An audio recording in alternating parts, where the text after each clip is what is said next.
There is a machinery shed on a quarter section of rented ground outside Shelby County, Iowa, where a 1967 Oliver 1850 has not turned a wheel under its own power in 11 years. The paint is still green.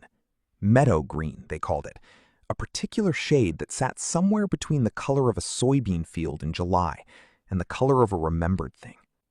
Whoever chose that green understood something about how it looked moving across a black Iowa field in the breaking light of an October morning, when the corn was down and the ground was open, and a man and his tractor were the only moving things in 1,000 acres of horizon.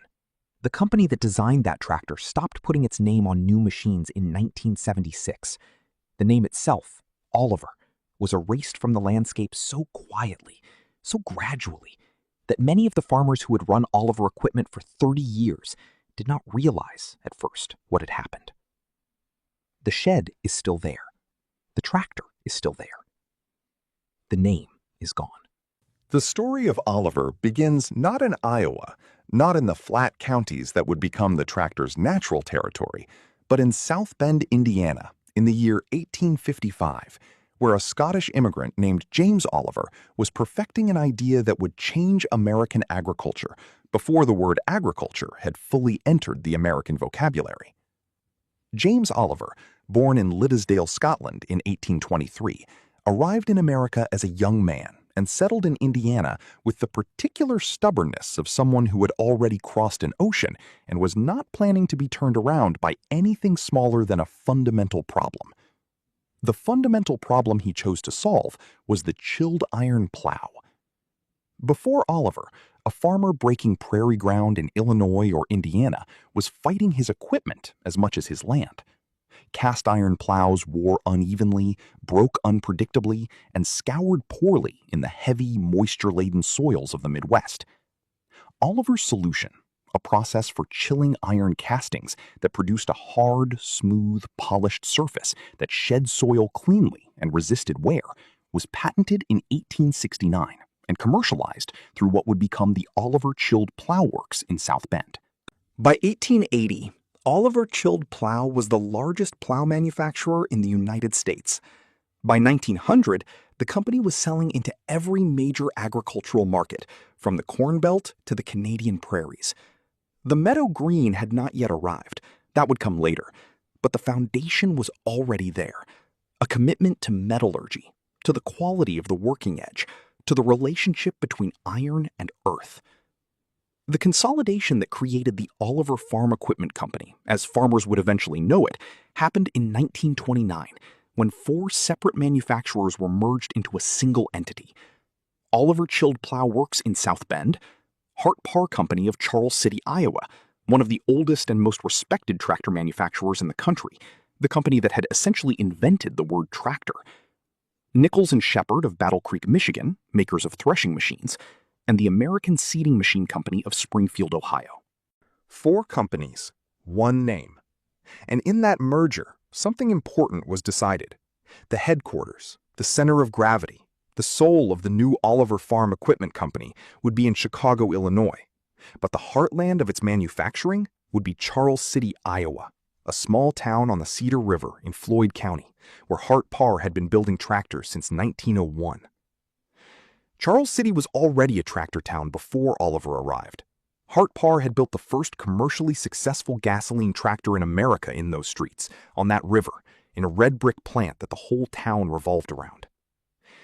When the merger happened and the Oliver name went over the door, the people of Charles City did not mourn the Hart Parr name the way an outsider might expect. They understood that they were still building tractors. The name on the side would change. The quality of the work would not. That was the promise. For nearly 30 years, Oliver more or less kept it. In the early years of the Oliver Farm Equipment Company, the tractors came in a range of colors inherited from their predecessor companies. Hart Parr had used gray. Some Oliver implements came in red. There was no unified identity on the landscape, no single color that announced from a distance across a field whose machinery this was. That changed in the late 1930s. The decision to adopt meadow green as the corporate color was not simply a marketing calculation. Color in the agricultural equipment industry has always carried a weight that the marketing men understood only imperfectly. A farmer who painted his barn red used Oliver green would be making a statement visible to every neighbor who drove the county road. Color was loyalty. Color was lineage. Color was the thing you said about yourself without words, when words were not the currency of the rural Midwest. Meadow green, a deep, slightly muted green with just enough yellow in it to glow rather than merely exist in a field, arrived on Oliver tractors in the late 1930s and became universal by the early 1940s. The meadow green era coincided almost exactly with Oliver's emergence as a serious competitor to International Harvester and John Deere, and the color became inseparable from the reputation.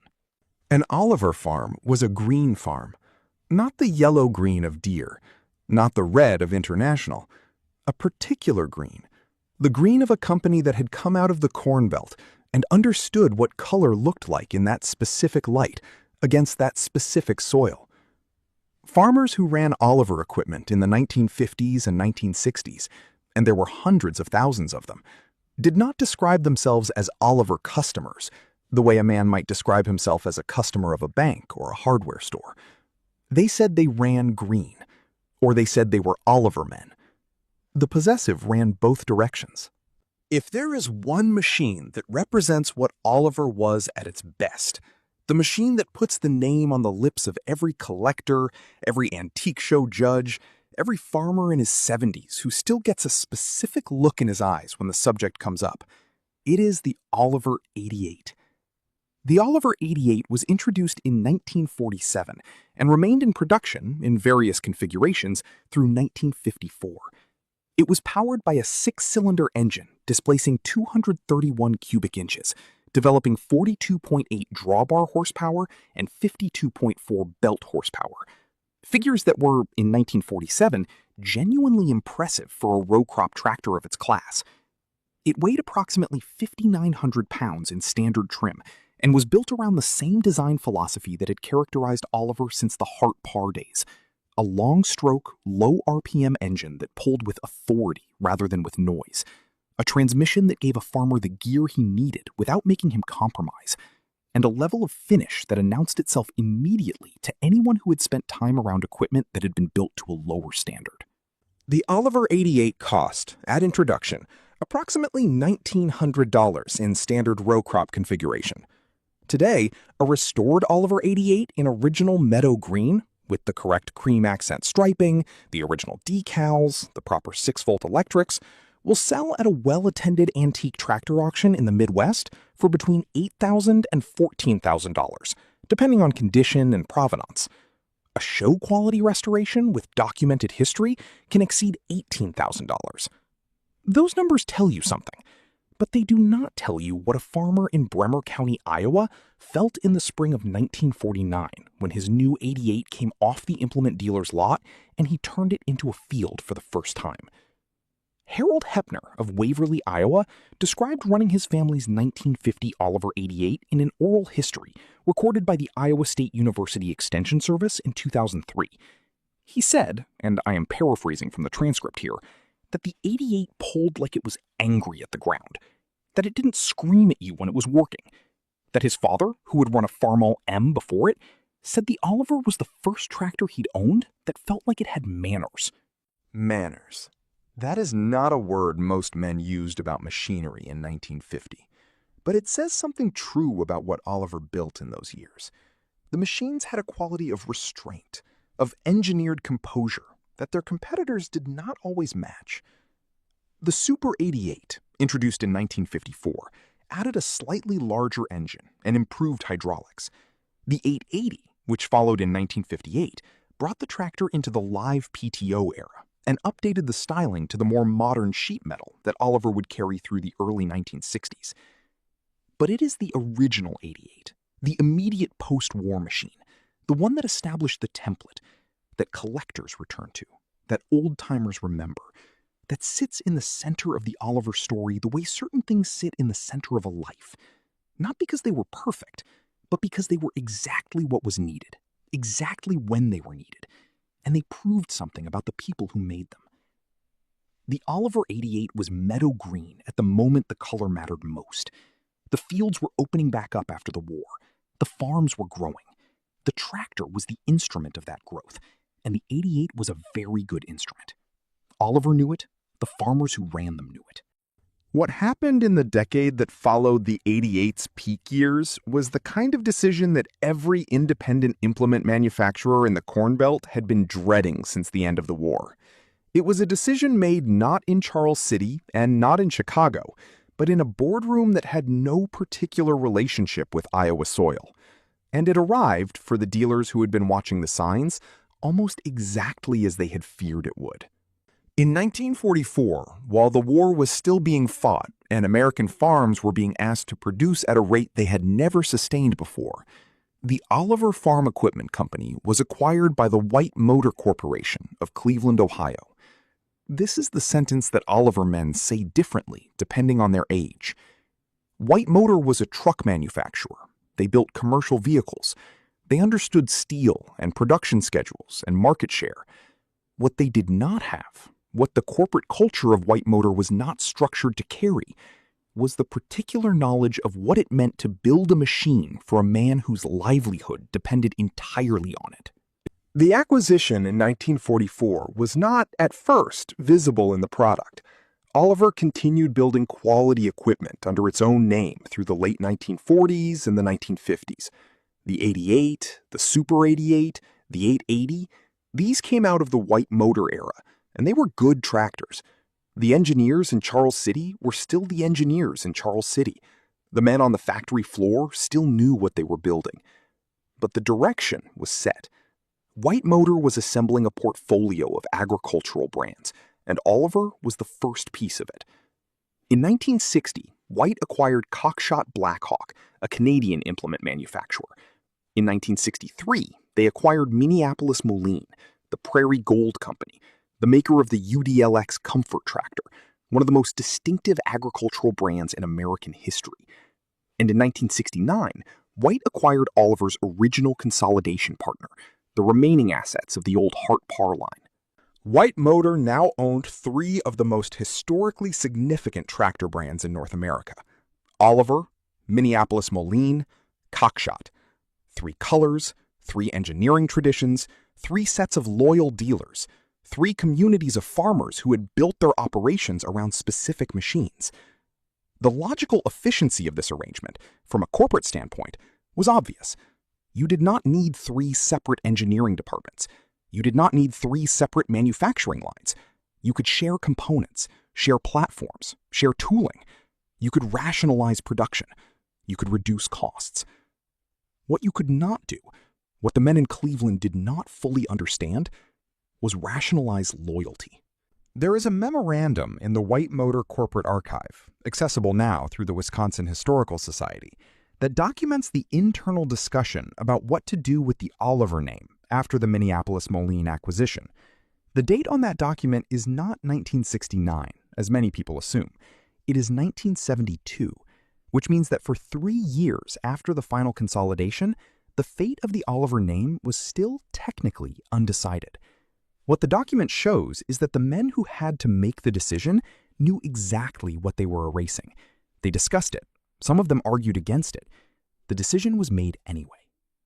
In 1969, White Motor introduced what they called the White Farm Equipment line, tractors badged simply as White, powered by engines shared across the former Oliver and Minneapolis Moline platforms, sold through consolidated dealer networks that had previously been brand-specific.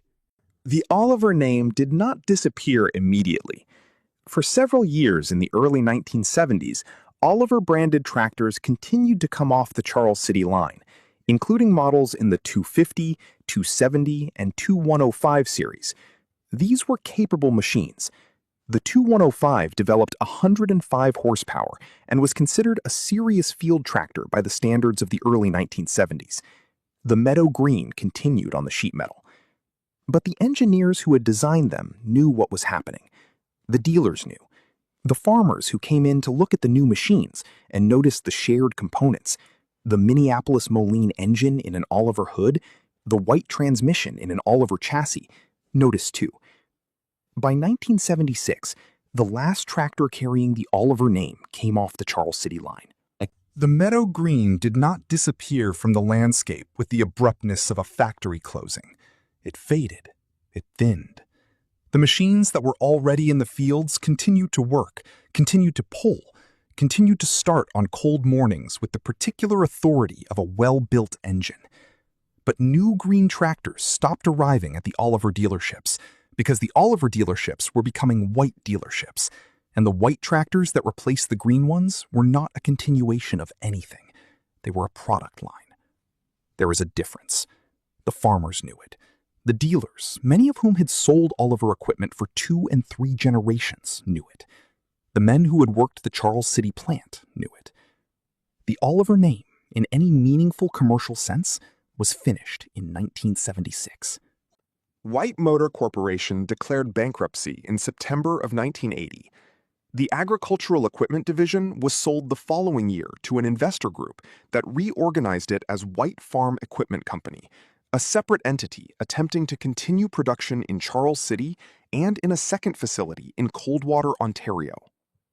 They were attempting to do this in the worst possible market conditions that the American agricultural sector had experienced since the Great Depression. Between 1981 and 1986, over 300,000 American farm operations failed. Commodity prices, which had been strong through much of the 1970s, collapsed under the weight of global oversupply, a strong dollar that made American exports uncompetitive, and the Soviet grain embargo of 1980, which removed one of the largest buyers from the market. Farm real estate values, which had driven a decade of leveraged expansion, fell by 30 to 40% in the worst-hit regions of the Corn Belt.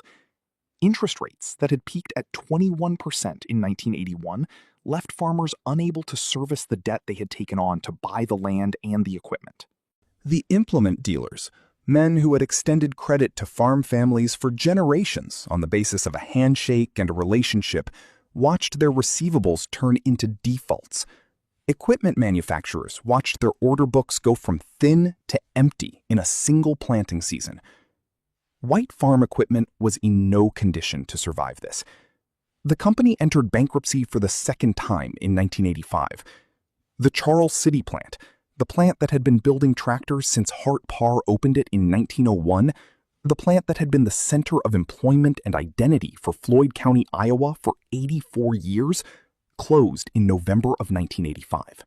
The last tractor off the Charles City line under the White Farm Equipment name was a White 155, a large four-wheel drive machine that bore no resemblance to anything James Oliver had built or anything Hart Parr had built, or anything that the men who had once run Oliver 88s across Iowa cornfields would have recognized as continuous with what they had known.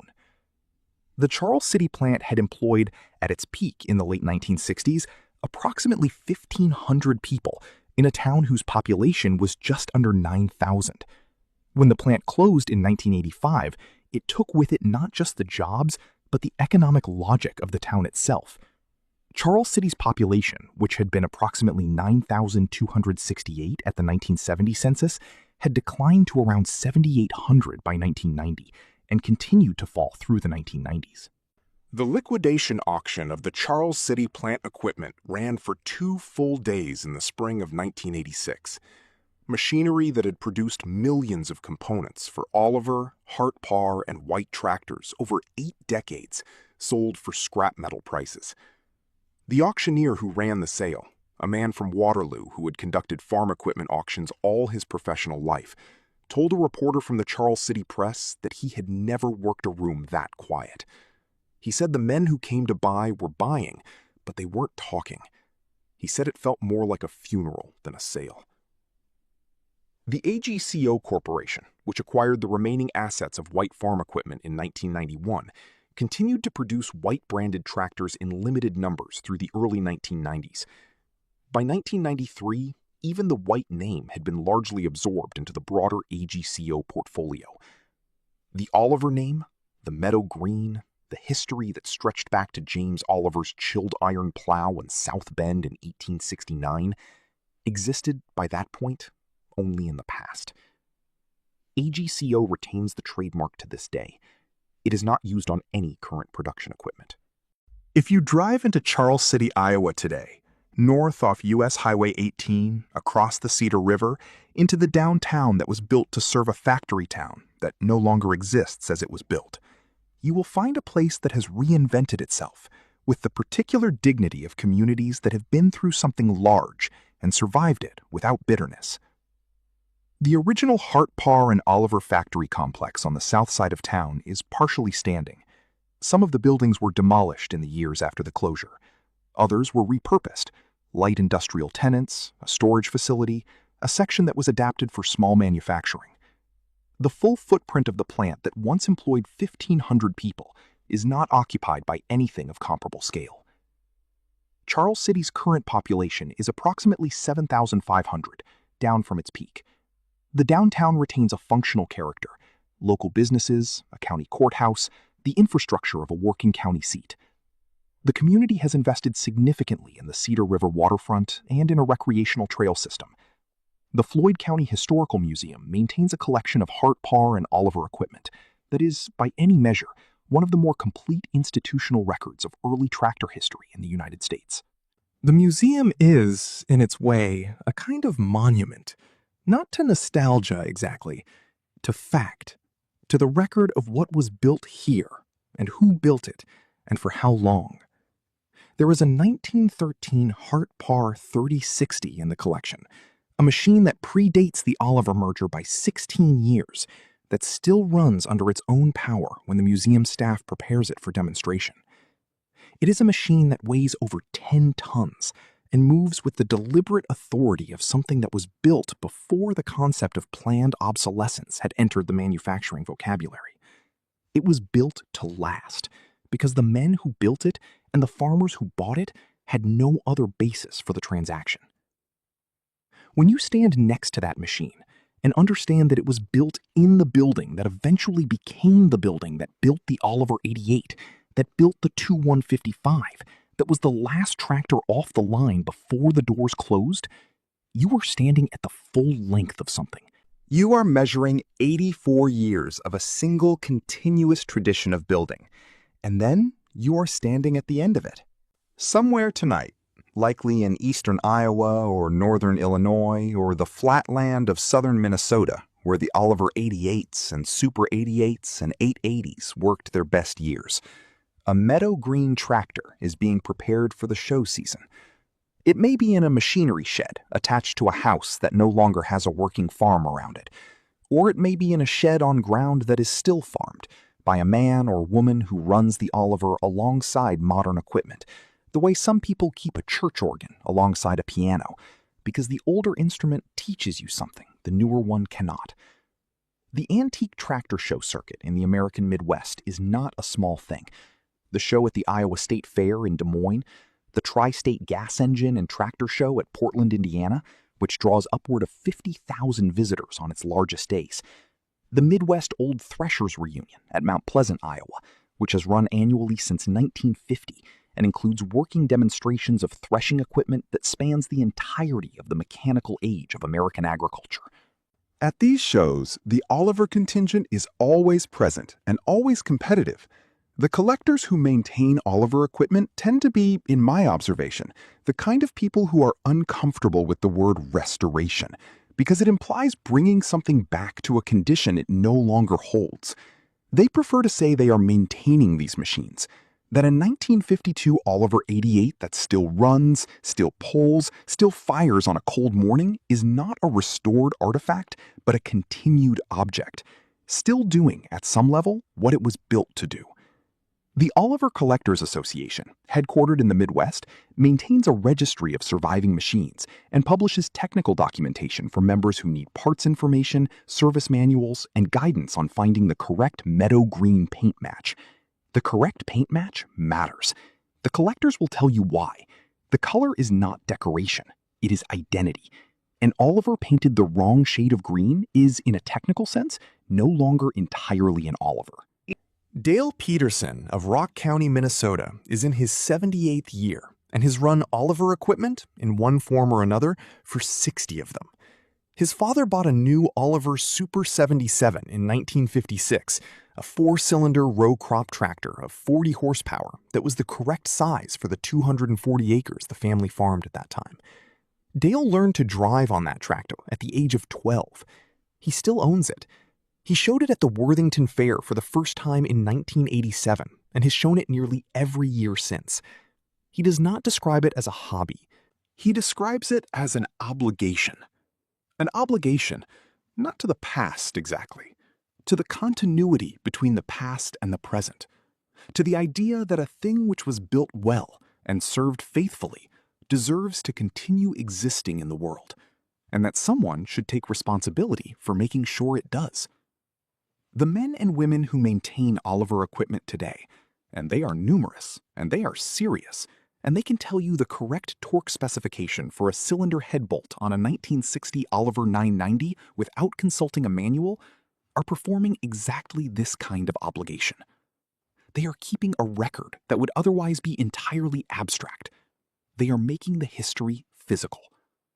You can walk up to a running Oliver 88 at a county fair in August and put your hand on the hood and feel the specific vibration of that engine at idle. And you are feeling something that 1947 produced, that Charles City produced, that James Oliver's foundry in South Bend, in some deeply indirect but nonetheless real way, produced. That is not nothing. That is in fact almost everything. The meadow green did not disappear from the American farm landscape by accident. It disappeared because the farms that ran it changed, or disappeared themselves. Because the economics of mid-century American farming, which had sustained a tractor like the Oliver 88 as the right-sized machine for a right-sized operation, were replaced by the economics of consolidation, of scale, of the 600-acre operation that needed a 200-horsepower machine and had no use for the 52-horsepower one. Oliver tried to scale with the market. The 2105, the 2155, these were attempts to meet the farmer where the farmer was going. But the farmer was going somewhere that required enormous capital investment in product development, and White Motor did not have that capital. And when the farm crisis hit in 1981, neither White Farm Equipment nor the farmers who might have bought its products had the margin to absorb what was happening to them. The company and its customers went down together. That is the real shape of the story. Not a corporate failure, exactly. A structural collapse in which the machine and the way of life it served lost their footing at the same moment and fell together. James Oliver came to America from Scotland with a talent for metallurgy and an instinct for the problem that mattered most to the farmers of his era. He solved a genuine problem. He built a genuine company. The men who built Hart Parr in Charles City solved a genuine problem. They gave the American farmer a reliable internal combustion alternative to the steam traction engine. The merger of 1929 combined these traditions into something that, for the better part of 3 decades, fulfilled the promise of both. The Oliver 88 was the fullest expression of that promise. It was the machine that proved the tradition was real, that it was not just marketing or legacy, but actual engineering, actual quality, actual consideration for the farmer who would run the thing in 100 different conditions and needed it to perform in all of them. That the tradition ended is not a surprise. Traditions end. What is worth carrying forward is the knowledge that it existed, that there was a company in a specific town on a specific river in Iowa that understood the relationship between a machine and the land it worked and the person who worked it, that built accordingly, that produced for a specific period of American agricultural history exactly what was needed. The meadow green is still out there, in the sheds, in the show fields, in the careful hands of the people who have taken on the obligation of keeping it running. The color still means something.